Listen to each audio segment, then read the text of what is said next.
Hello, and welcome to the True Crime Lounge. Or should I say, welcome back? Today, we are going to be talking about criminals of the Wild West. This is my podcast and my YouTube channel. You can also find me on Facebook, Instagram, and Twitter, where I post updates on everything. I do have a merch shop that you can go check out as well. Um, there's even a T-shirt I have on sale going on for season 2. Um, Now, let's grab our drink of choice. Mine happens to be water because I have to work this afternoon. Um, and we'll dive into the True Crime Lounge. I am going to put out a disclaimer that this is a pre-recorded episode since I am in school and I do work. I would love to be able to do this podcast full time and YouTube full time. However, I do have a passion to become a lawyer one day. Um, but anyway, this is the second season of the True Crime Lounge podcast, where this season we will be focusing on criminals of the Wild West. On our first episode, we discussed Butch Cassidy and his crimes in the U.S. and South America. Our second episode, we discussed the case of John Wesley Hardin and the question of debate: was he a serial killer or was he Robin Hood? I personally say serial killer, even though he claims to be the Robin Hood of his time. Um, in this episode, we'll be discussing the case of Belle Starr.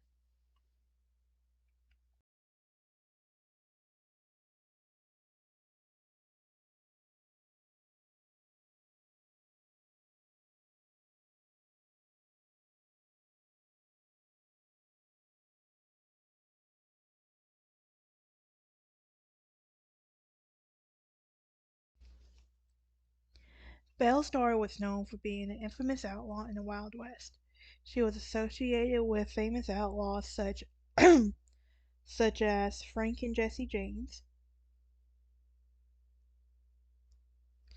um, and was arrested several times in recent years. Historians have gathered data that suggests she may have committed fewer crimes than her legend would suggest, with the men in her life being more purveyors of the illicit acts. For some reason, illicit affairs popped into my head, and Swifty mind going out the window for a minute. She was killed in 1889, with her murdering having been never been brought to justice. she was Belle Starr was born Myra Maybelle Shirley, who later became known as Belle Starr upon her marriage to Sam Starr. Born February 5th, 1848 in Cathay, Missouri. If I'm butchering that up, I do apologize. I am terrible with names.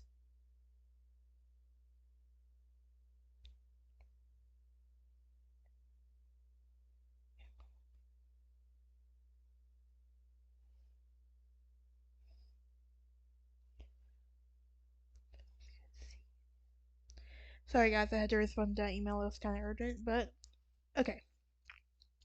Anyway, she was the daughter of John Shirley and his third wife, Elizabeth Hatfield Shirley. She was a pianist. Belle grew up in a household with her parents and their other children, including much older half siblings from her father's first marriage. Her elder brother John Addison, called Bud, influenced her greatly, and did the fact that she grew up in the years leading up to the Civil War in the contested Missouri territory. That though she received her education from a girls' academy, her brother taught her how to use guns and ride horses, and it was believed that she joined him unofficially as he tried to subvert the Union's efforts in Missouri. The Shirley family were big Confederacy supporters. Her brother died in 1864, and the Shirley family moved to in the Sabine area of Texas. There, she met Jim Reed, marrying him in 1866. In 1868, she gave birth to her first child, whom she called Pearl. A second child, Eddie, who was born in 1871. Throughout her adult life, She was regularly consorted with criminals. Reed and his family fled from the law numerous times, and before she before he was killed in 1874, legend has it that Belle joined in on her husband's nefarious activities, but there was little evidence to suggest that she did. Rather, some historians suggest that she wanted to live a life of quiet domesticity.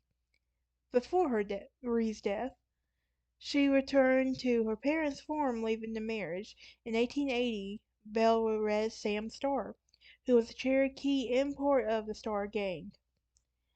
Together, they lived on the Cherokee land, harboring criminals like Frank and Jesse James at their homes. In 1883, Belle and Sam were convicted of stealing horses. Each spent 9 months in jail in Detroit, then returned to the Indian Territory.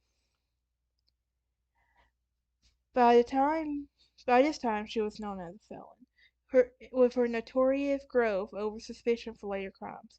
She repeatedly carried one or more two pistols with gold earrings and her in a man's hat with feathers, though some have argued that she lived more of a home-based life with Sam engaged while he engaged in illicit activities. I keep wanting to say illicit affairs so bad.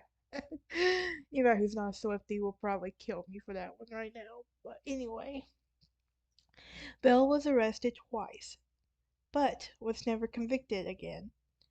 Sam Starr was killed in 1886, and Belle went on to live with July, Bill July on Cherokee land. She allegedly performed refusing to shelter criminals in her home. When July, whom she called July Starr, was arrested for horse theft, she did not defend him. She was shot to death February 3rd, 1889, near Fort Smith, Arkansas, just before her 31st birthday, and she cultivated some enemies along the way, including her son Eddie and daughter Pearl, with the former lieutenant being viewed as the murder's primary suspect. Edgar Watson, who wanted land from Belle, was a fugitive wanted for murder, whom she kicked off the land once she discovered his history.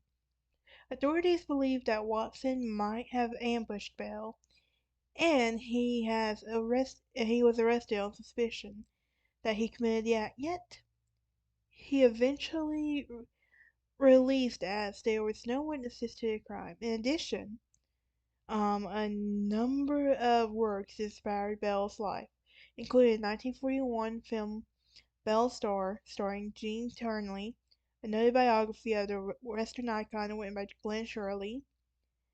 Belle Starr in her times, the literature, the facts, and the legend.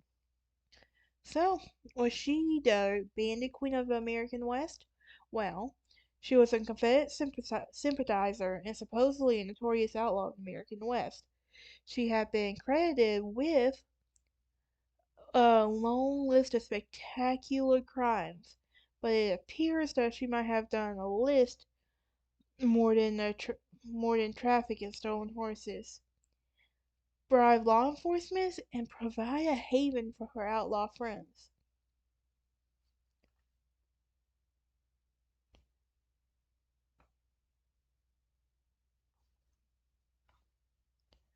So, here's something interesting that when she was 15, she idolized Cantrell Raiders and saw them gallantly heroes of the South. One of her childhood friends, Cole Younger, served under Cantrell, along with Frank and Jesse James. Um, Her brother, who in the area people knew served admirably as a scout to Cantrell. Women of the West cracked and shot an expert horsewoman. So, in June 1863, when Bud and other scouts were enjoying a meal in their home of a Confederate sympathizer, Union troops surrounded the house when Bud attempted to escape. It's where he was shot and killed. Bell's hometown of Cartledge experienced minor skirmishes and attacks throughout the war. In September 1864, Confederate guerrillas burned almost the city, including the courthouse and John Shirley business. Soon, therefore, the Shirleys moved to Sabine, Texas, just southeast of Dallas. John Shirley would put Belle back in school with the hope that his 16-year-old would become a proper lady. Oh boy, was he wrong on that one. Um, After the war, the Youngers and James brothers became outlaws, robbing banks, trains, stagecoaches, and their flights. Fight with lawmen and sometimes hid out in the Shirley farm. This this is how Belle became close with the members of the James Younger gang. This later led to the myth that Cole Younger was her lover. So, as we know, her first marriage was to Jim Reed, a former guerrilla whom she also was known in Carthage. Now, Reed was riding with the Youngers, and Belle had become reacquainted one night with and sought refuge at the Shirley Farm. That led to a romance, and Belle and Reed married November 1st, 1866. Reed moved in with the Shirley family and helped with the farming. In 1867, Belle discovered that she was pregnant, and the couple went on to live with Reed's mother in the Reed's homestead in Missouri. Early September 1868, she gave birth to her two children, her first two children.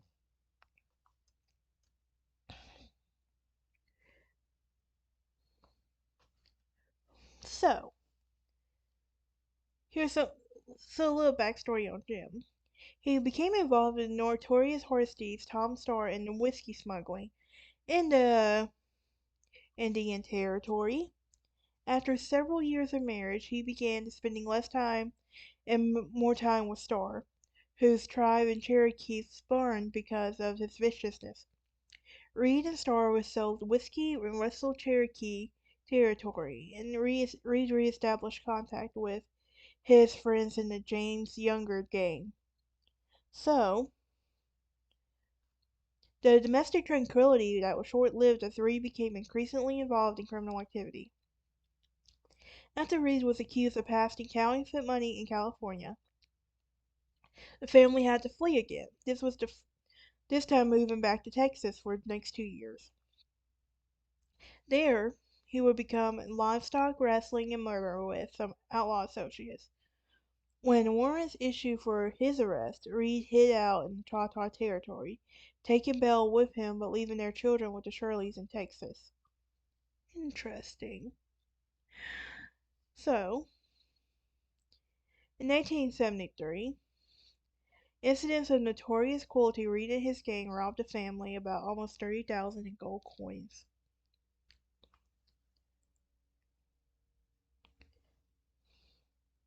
So, becoming Belle Starr.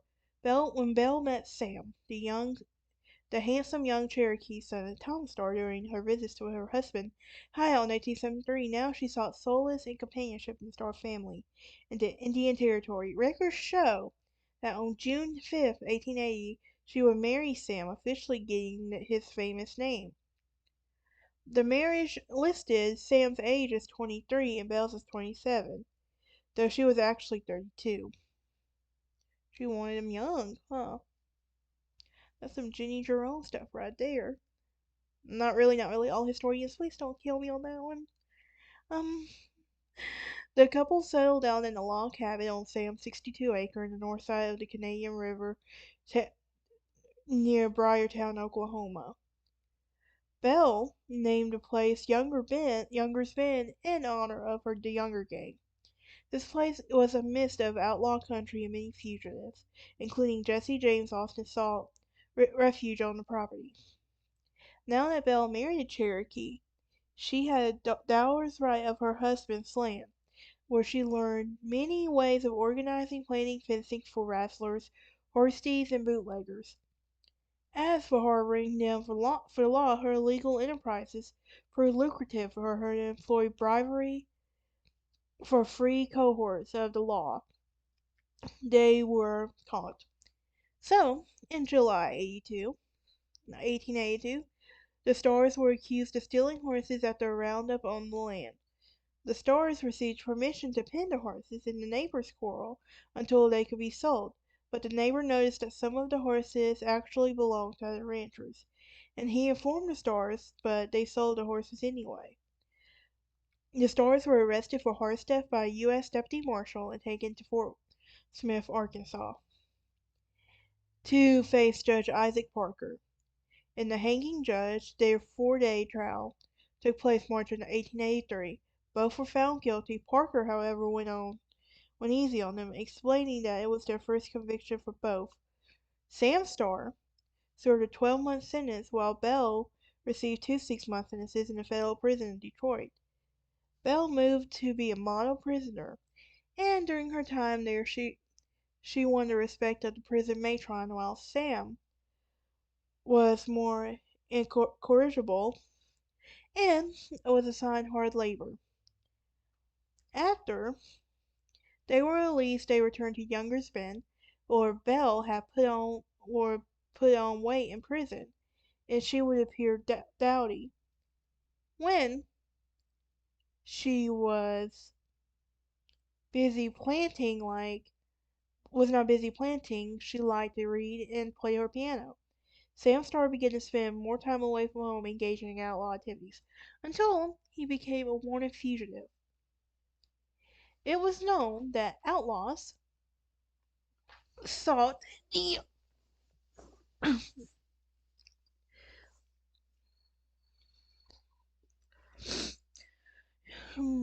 yeah, it was known that outlaws basically sought refuge at the Younger's Bend, and Belle welcomed them all.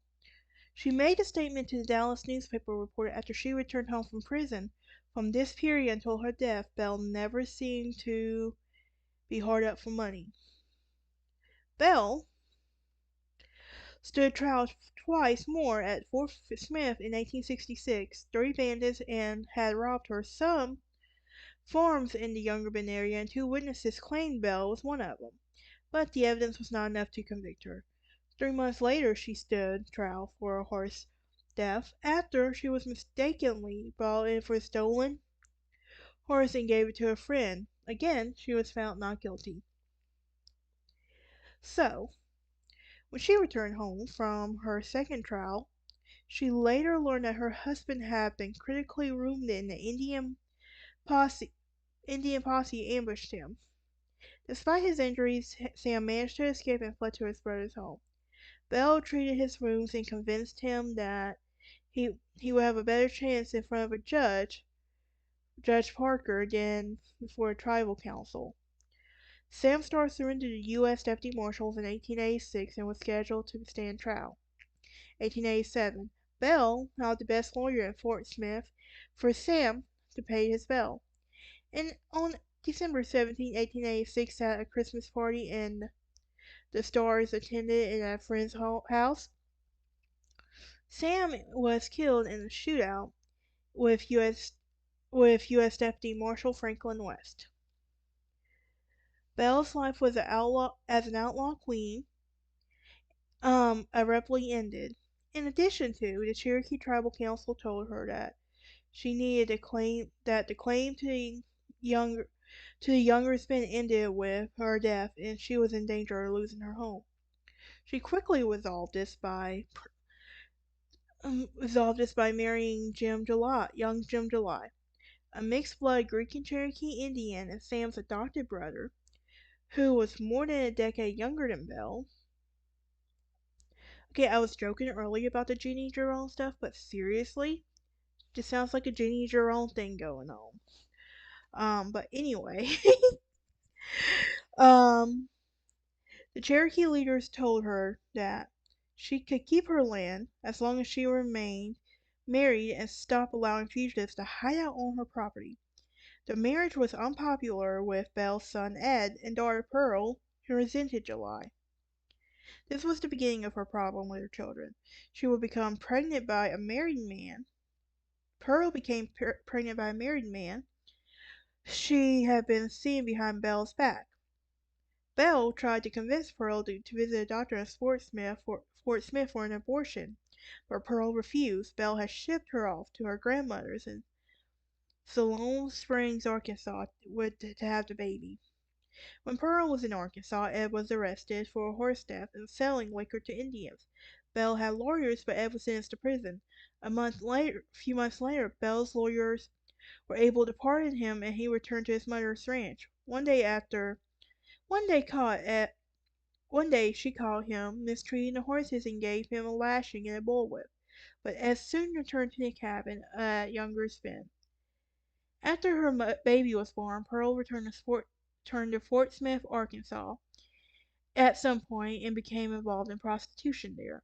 Belle was outraged and her daughter's behavior, tried to have the baby taken away from her.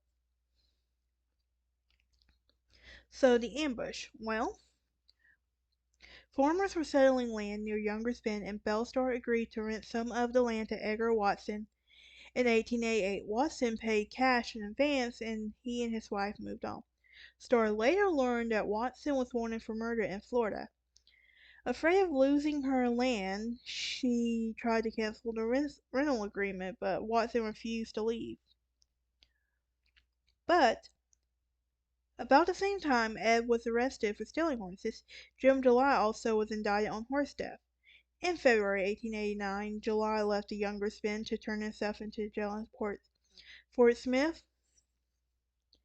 Belle had accompanied him a dozen times, so the two had an argument. Belle told Jim that she would not pay his bill or his lawyers, then turned around to go home. On the way, she stopped at a neighbor's house to visit with his wife and saw her son Ed, who was staying there. Watson also went on home, and the argument between him and Belle resumed. During the quarrel, Watson made a remark about how often the law seemed to be at Belle's ranch. She responded by saying that perhaps authorities in Florida would be interested in knowing Watson's location. Belle mounted her horse for the ride back home to Younger Spin. She was crossing a creek at a cabin nearby, and a blasted shotgun in her back, knocking her off her horse. She tried to get up and was hit in her face and neck. Two men at the ferry on the Canadian River heard the shots.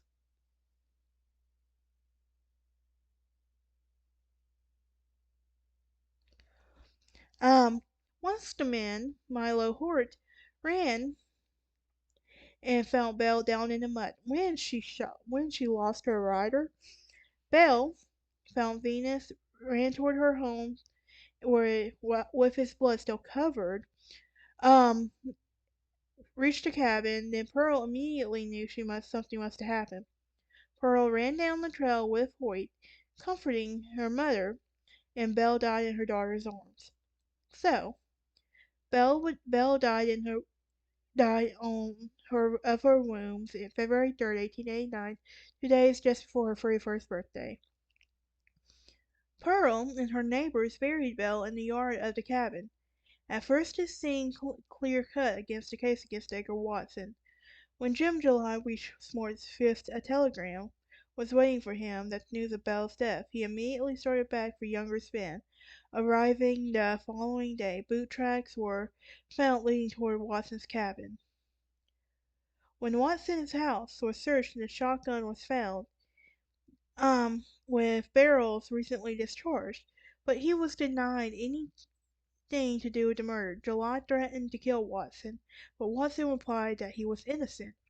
Watson agreed. Pearl, July, and other witnesses at the Fort Smith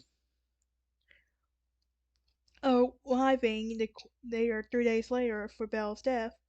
July was anxious and secure an indictment against Watson.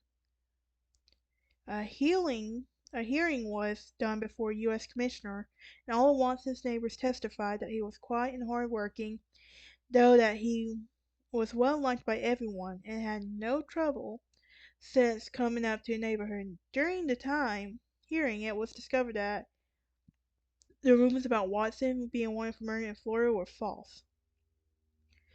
The commissioner offered Watson's release, and after Watson returned, he contacted the U.S. Deputy Marshal Hutchins and told him that July had come to his house in the afternoon of Belle's death to borrow a shotgun to kill a wolf. At this time, July was supposedly on his way to Fort Smith to face trial.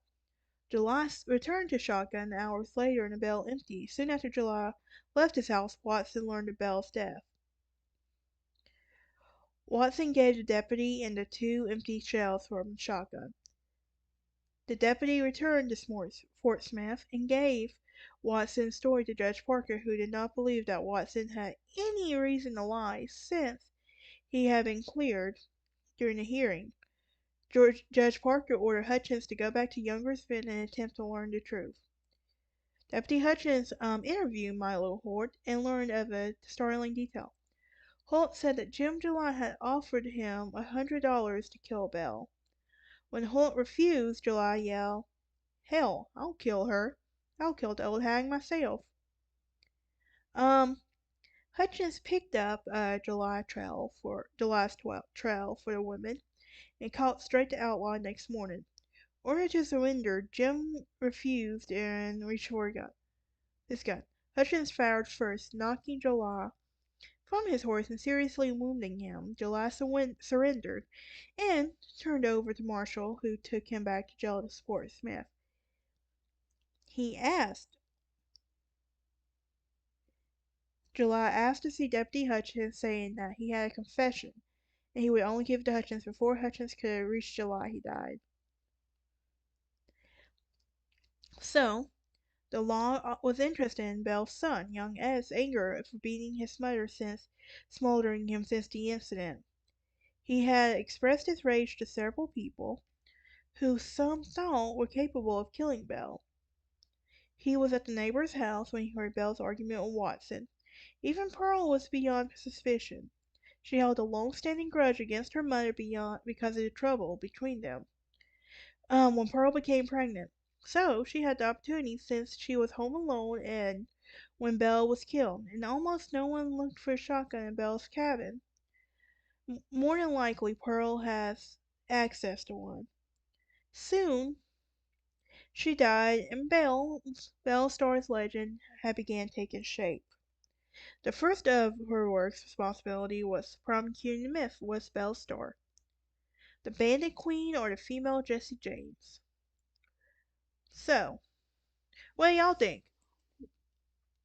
Do you think eventually, maybe through DNA testing or something, that her her death could be justified? I'm curious. Let me know. That's it for today's episode. I will see y'all next time. Check out my merch shop. I also do have a Patreon you can go check out. And I'll be looking out for this episode October 24th.